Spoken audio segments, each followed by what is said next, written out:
Ética e violência nas aulas de educação física. Bullying. O que é o bullying? O bullying, trazendo a definição do Google, é a prática dos atos violentos, intencionais e repetitivos contra uma pessoa indefesa, que pode causar danos físicos e psicológicos às vítimas. Infelizmente, é comum em nossa sociedade essa prática, que pode acontecer em vários lugares, como dentro da sua própria casa, condomínios, escolinhas de futebol, mas sua maior concentração é nas escolas, pois é aonde passam uma grande parte do seu dia e há interação com um grande número de jovens de diferentes etnias, raças e ideais. A diversidade não deveria ser um fator negativo dentro da sociedade, principalmente com crianças e adolescentes, mas é o principal motivo para que atitudes de agressões verbais e físicas aconteçam, pois muitos não entendem que ser diferente é algo totalmente normal e que está até no nosso organismo. Educação física, um papel importantíssimo. Sabemos que nas aulas de educação física é um espaço que há uma maior interação entre os colegas e, com isso, o aluno está exposto à situação que podem o levar a ser vítima dessas agressões, pois é um lugar que as atividades físicas são gerenciadas e podem ocorrer a possibilidade de uma não habilidade entre eles, e juntamente com a sua diferença física, os levarem a esses testes frequentes de exclusão. Como, por exemplo, na montagem de um time de basquete. Se o professor deixar a divisão com os próprios alunos, a exclusão do menos habilidoso fica clara até para ele e possibilita a desistência do mesmo nas próximas atividades e aulas.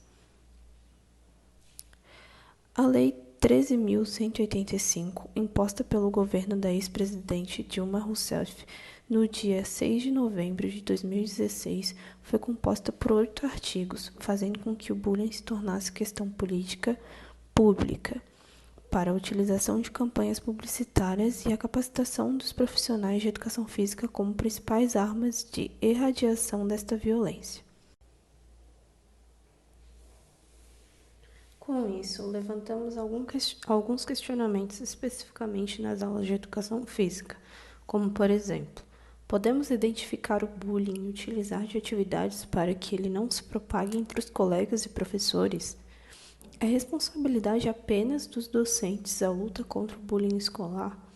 Qual o papel da família? Como a prática de atividades físicas podem fazer com que o percentual de agressões físicas ou verbais diminuam? Agora eu vou falar um pouco sobre a ética na educação física. Para isso, eu vou fazer um outro questionamento, mas numa situação mais de reflexão mesmo. Qual o seu papel quando a questão é bullying? Antes de começarmos a falar sobre a responsabilidade, direitos e deveres dentro da temática disponibilizada no título desse trabalho, precisamos entender um pouco mais o papel da ética dentro das aulas de educação física, seja em ambiente escolar ou quadras, escolinhas e etc. Conforme o dicionário, a ética é responsável em investigar os princípios que motivam, distorcem, disciplinam ou orientam o comportamento humano. Levando em consideração o fator de um respeito mútuo dentro da sociedade e entendendo que todos os indivíduos, independente da sua etnia, religião, sexo, opinião, etc., devem ter a sua valorização e respeito. Podemos olhar para as escolas e clubes esportivos como um dos lugares em que mais abrange essa sociedade diversificada. Com decorrência disso, se torna alvo de alguns ataques negativos dentro das aulas e atividades. Com isso, é de suma importância o entendimento do docente sobre essas possíveis atitudes entre os colegas e até mesmo professores, para tornar as aulas o ambiente em que está tendo as práticas esportivas harmoniosas entre todos, tornando a ética prática e não apenas literária. Indo agora para o nosso novo tema, bullying e violência a nível global. Como primeiro tópico, a gente destacou a importância da identificação precoce, que ela facilita nas intervenções dos casos já existentes, e ela previne que ocorram novos casos, ou que pelo menos diminua a incidência deles. E essas intervenções devem ter como principal objetivo conscientizar os alvos alunos e as pessoas em volta. Partindo agora para o nosso segundo tópico, seriam as consequências a curto e a longo prazo.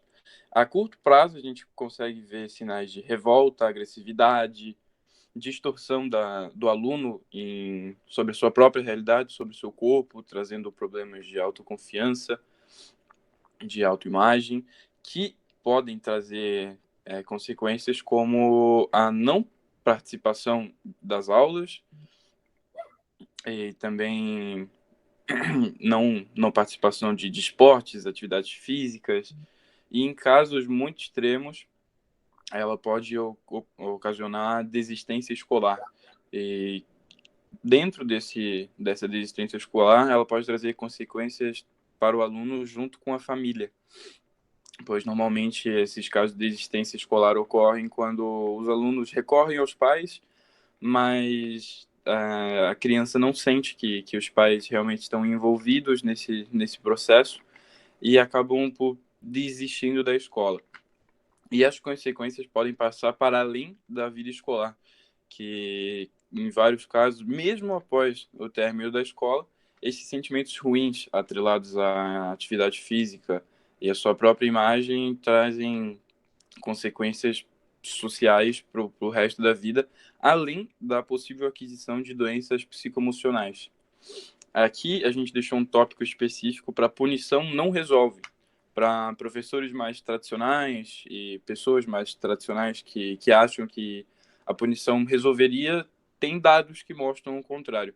Em uma pesquisa feita em escolas no Rio Grande do Sul, nos mostrou que nas escolas onde é aplicada a punição a esse tipo de violência, a incidência é de 20,1%, ou seja, 20,1% dos alunos sofrem ou praticam o bullying. E nas escolas onde não há a punição, essa taxa cai para 17,1%. Ou seja, ao invés de a punição ajudar, ela faz o perfeito contrário. E dentro desse tópico de como resolver, a gente colocou intervenções pedagógicas, sejam elas a construção e utilização de livros, gibis, histórias, videoaulas, qualquer forma de comunicação que consiga conscientizar e trazer a importância e os problemas que são ocasionados pelo bullying. E dentro do bullying, nós conseguimos encontrar 3 estágios de envolvimento. O alvo, que é a vítima, a pessoa que sofre. O autor, que pode ser autor, sofredor ou só autor. E também os espectadores, as pessoas que estão em volta e que por não interferem, por assim dizer, não fazem nada nem para ajudar e nem para prejudicar a vítima. E dentro das consequências, eu esqueci de falar uma parte importante, que ela é independente, ela é individual de pessoa para pessoa, as consequências, e elas variam muito em relação ao tempo que essa violência é sofrida e a intensidade que ela é sofrida. Logo, quanto maior o tempo de exposição a essa violência e quanto maior a intensidade, maiores serão os danos. Partindo agora para nossa entrevista, né? Não nossa entrevista, mas uma entrevista feita à Revista de Educação Física em 2017, uma entrevista feita com o professor Rodrigo Silva Perfeito, que ele é autor de 2 livros relacionados ao tema bullying. É uma pessoa com uma bagagem muito grande dentro dessa área.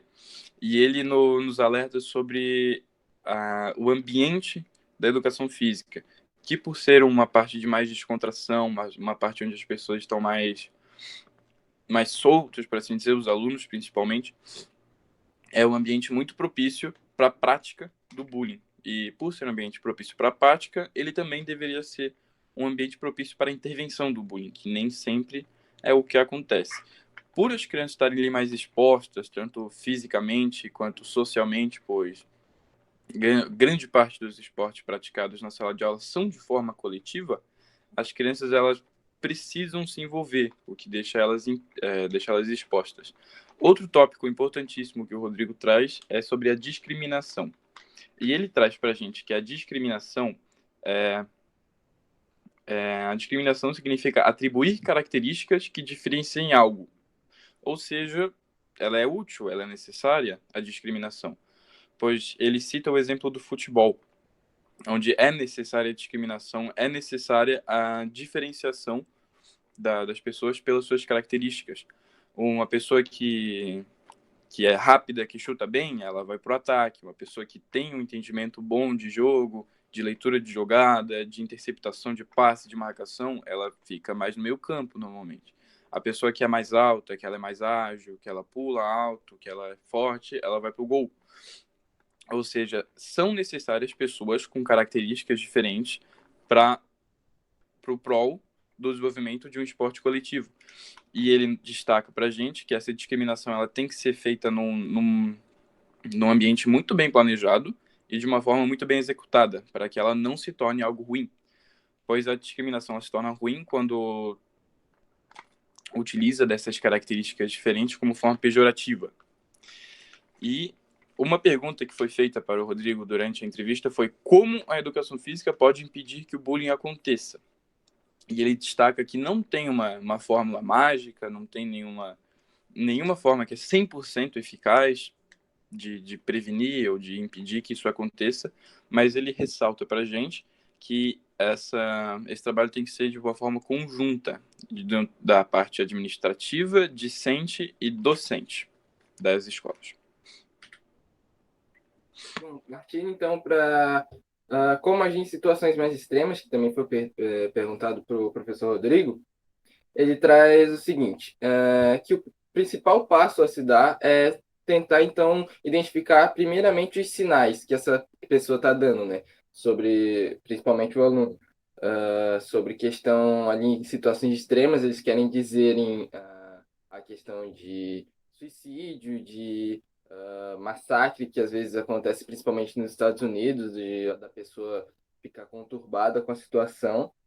E ele traz, então, que o principal ponto a se tratar seria a questão de identificar primeiro os sinais que essa pessoa está dando, o seu comportamento, o modo como ela age com outras pessoas, se ela é mais privada, se ela é mais fechada no canto, etc. A questão ali da naturalização da violência, ele diz, então, que porque a gente não entende muito bem esse fenômeno que é o bullying, acaba se tornando, então, uma naturalização da violência, que é quando até mesmo a sociedade acaba tentando tornar com que bota pressão para que os alunos tentem puxar a se tornar, né, se tornar o mesmo que os discentes passam para as crianças. Tentar pegar o exemplo do discente e se tornar como se fosse igual ao discente, né?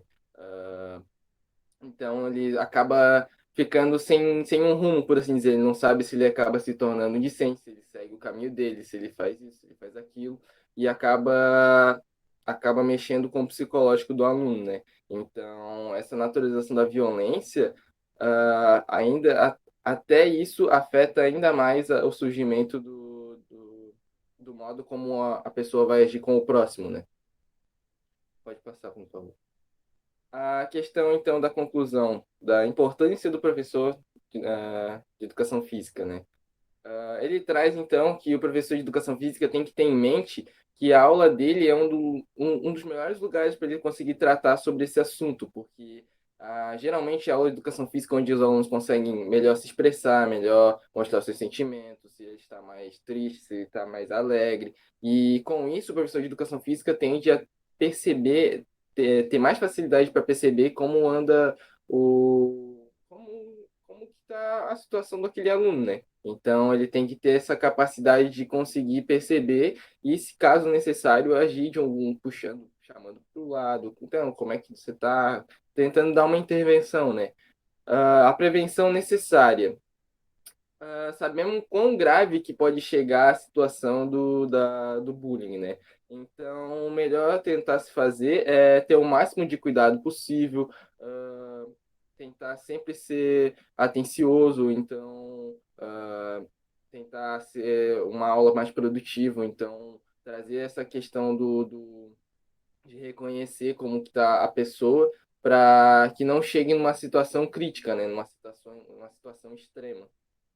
A relação do bullying e sociedade. A gente pode compreender o bullying como uma forma de que a sociedade é muito tolerante ainda, né? Em relação à violência. Então, enquanto continuar assim essa sociedade tolerante, o bullying vai continuar, não sei se tende a continuar a aumentar, mas tende a continuar a ter grande percentual de pessoas com comportamento agressivo, destrutivo, e também graças à sociedade, né? Enquanto a sociedade continuar assim, não tomar conhecimento e não intervir mais, vai continuar como a gente vê hoje em dia. O papel das instituições de saúde e educação. Bom, como falado anteriormente, o professor ele pode também intervir, mas o melhor a se fazer é tomar o conhecimento de que ele pode intervir e enviar o aluno, por assim dizer, a instituições que têm como melhor conhecimento em relação a isso, né? Melhor, sabe melhor os conceitos, sabe melhor como trabalhar com isso, né? Tanto da instituição de saúde e educação, mas melhor ainda quem trabalha na área e já tem o treinamento necessário para atuar, né? Nessa questão.